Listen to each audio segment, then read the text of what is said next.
Some days it feels like the only thing we can agree on is that we can't agree on anything. Public discourse is broken. And we feel that everywhere. Panelists on TV are screaming at each other. We go online to find community and connection, and we end up leaving feeling angry and alienated. In everyday life, probably because everyone else is yelling, we are so scared to get into an argument that we're willing not to engage at all. Contempt has replaced conversation. My mission in life is to help us disagree productively, to find ways to bring truth to light, to bring new ideas to life. I hope that there is a model for structured disagreement that's kinder, mutually respectful, and assumes a genuine desire to persuade and be persuaded. And to uncover it, let me take you back a little bit. So when I was 10 years old, I loved arguing. This tantalizing possibility that you could convince someone of your point of view just with the power of your words. And perhaps unsurprisingly, my parents and teachers loved this somewhat less. And in much the same way as they decided that 4-year-old Julia might benefit from gymnastics to burn off some energy, they decided that I might benefit from joining a debate team. That is, kind of go somewhere to argue where they were not. And for the uninitiated, the premises of formal debate are really straightforward. There's a big idea on the table that we support civil disobedience, that we favor free trade, and one group of people who speaks in favor of that idea and one against. My first debate in the Cavernous Auditorium of Canberra Girls Grammar School was kind of a bundle of all of the worst mistakes that you see on cable news. It felt easier to me to attack the person making the argument rather than the substance of the idea themselves. When that same person challenged my ideas, it felt terrible. I felt humiliated and ashamed. And it felt to me like the sophisticated response to that was to be as extreme as possible.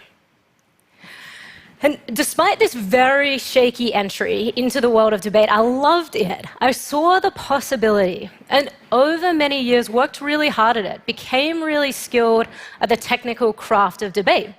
I went on to win the World Schools Debating Championships 3 times. I know, you're just finding out that this is a thing. But it wasn't until I started coaching debaters, people, persuaders who are really at the top of their game, that I actually got it. The way that you reach people is by finding common ground. It's by separating ideas from identity and being genuinely open to persuasion. Debate is a way to organize conversations about how the world is, could, should be. Or to put it another way, I would love to offer you my experience-backed, evidence-tested guide to talking to your cousin about politics at your next family dinner, reorganizing the way in which your team debates new proposals, thinking about how we change our public conversation. And so as an entry point into that, debate requires that we engage with the conflicting idea directly, respectfully, face to face. The foundation of debate is rebuttal, the idea that you make a claim and I provide a response and you respond to my response. Without rebuttal, it's not debate, it's just pontificating. And I had originally imagined that the most successful debaters, really excellent persuaders, must be great at going to extremes. They must have some magical ability to make the polarizing palatable. And it took me a really long time to figure out that the opposite is actually true. People who disagree the most productively start by finding common ground. No matter how narrow it is, they identify the thing that we can all agree on and go from there. The right to an education, equality between all people, the importance of safer communities. What they're doing is inviting us into what psychologists call shared reality. And shared reality is the antidote to alternative facts. The conflict, of course, is still there. That's why it's a debate. Shared reality just gives us a platform to start to talk about it. But the trick of debate is that you end up doing it directly, face to face across the table. And research backs up that that really matters. Professor Juliana Schroeder at UC Berkeley and her colleagues have research that suggests that listening to someone's voice as they make a controversial argument is literally humanizing. It makes it easier to engage with what that person has to say. So, step away from the keyboards, start conversing.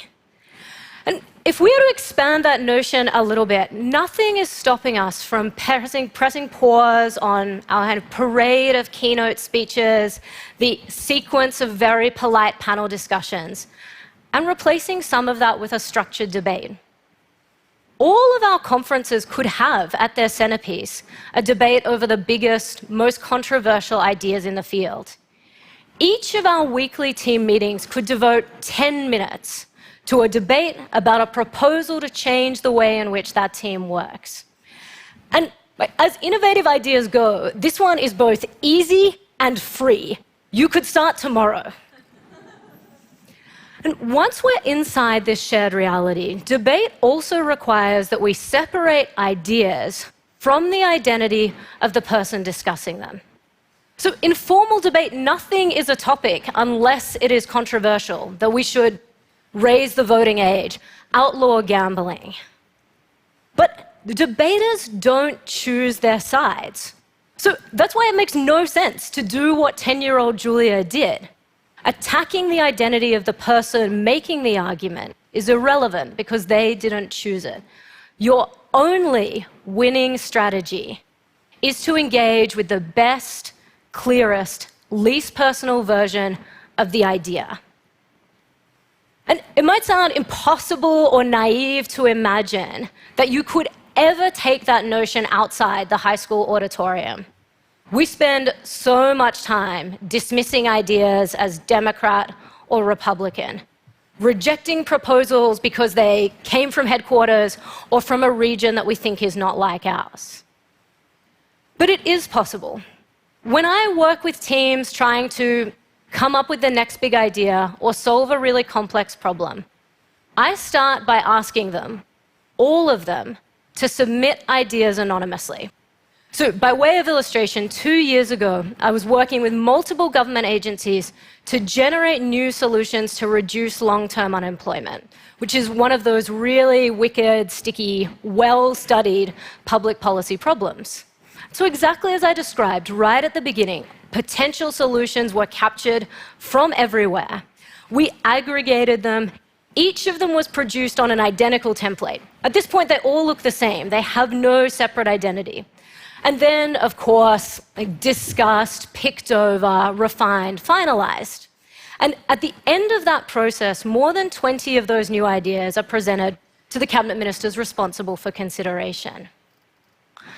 But more than half of those, the originator of those ideas, was someone who might have a hard time getting the ear of a policy advisor, or who, because of their identity, might not be taken entirely seriously if they did. Folks who answered the phones, assistants who managed calendars, representatives from agencies who weren't always trusted.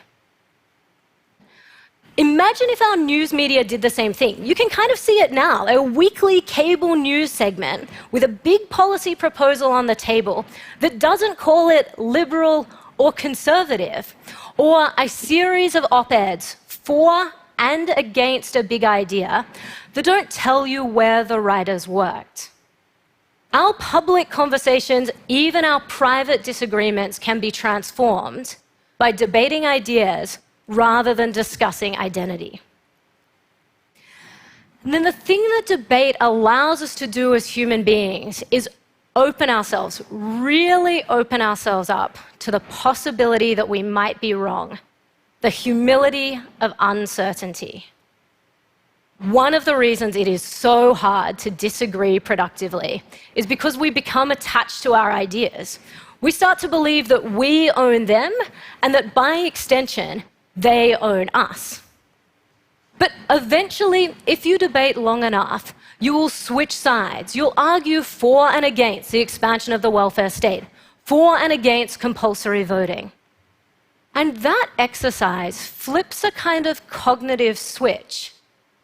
The suspicions that you hold about people who espouse beliefs that you don't have starts to evaporate, because you can imagine yourself stepping into those shoes.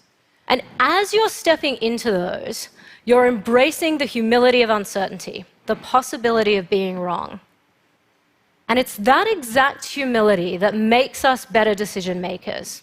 Neuroscientist and psychologist Mark Leary at Duke University and his colleagues have found that people who are able to practice, and it is a skill, what those researchers call intellectual humility, are more capable of evaluating a broad range of evidence, are more objective when they do so, and become less defensive when confronted with conflicting evidence. All attributes that we want in our bosses, colleagues, discussion partners, decision makers, all virtues that we would like to claim for ourselves. And so, as we're embracing that humility of uncertainty, we should be asking each other, all of us, a question. Our debate moderators, our news anchors should be asking it of our elected representatives and candidates for office too. What is it that you have changed your mind about, and why? What uncertainty are you humble about? And this, by the way, isn't some fantasy about how public life and public conversations could work. It has precedent. So, in 1969, beloved American children's television presenter Mr. Rogers sits impaneled before the United States Congressional Subcommittee on Communications, chaired by the seemingly very curmudgeonly John Pastore. And Mr. Rogers is there to make a kind of classic debate case, a really bold proposal, an increase in federal funding for public broadcasting. And at the outset, committee disciplinarian Senator Pastore is not having it. This is about to end really poorly for Mr. Rogers. But patiently, very reasonably, Mr. Rogers makes the case why good quality children's broadcasting, the kinds of television programs that talk about the drama that arises in the most ordinary of families, matters to all of us, even while it costs us. He invites us into a shared reality. And on the other side of that table, Senator Pastore listens, engages, and opens his mind out loud, in public, on the record. And Senator Pastore says to Mr. Rogers, "You know, I'm supposed to be a pretty tough guy, and this is the first time I've had goosebumps in 2 days. And then later, it looks like you just earned the $20 million. We need many more Mr. Rogers, people with the technical skills of debate and persuasion. But on the other side of that table, we need many, many, many more Senator Pastores. And the magic of debate is that it lets you, it empowers you to be both Mr. Rogers and Senator Pastore simultaneously.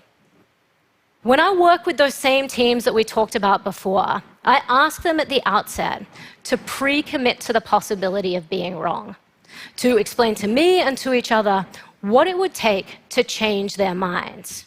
And that's all about the attitude, not the exercise. Once you start thinking about what it would take to change your mind, you start to wonder why you were quite so sure in the first place. There is so much that the practice of debate has to offer us for how to disagree productively. And we should bring it to our workplaces, our conferences, our city council meetings. And the principles of debate can transform the way that we talk to one another, to empower us to stop talking and to start listening, to stop dismissing and to start persuading, to stop shutting down and to start opening our minds. Thank you so much.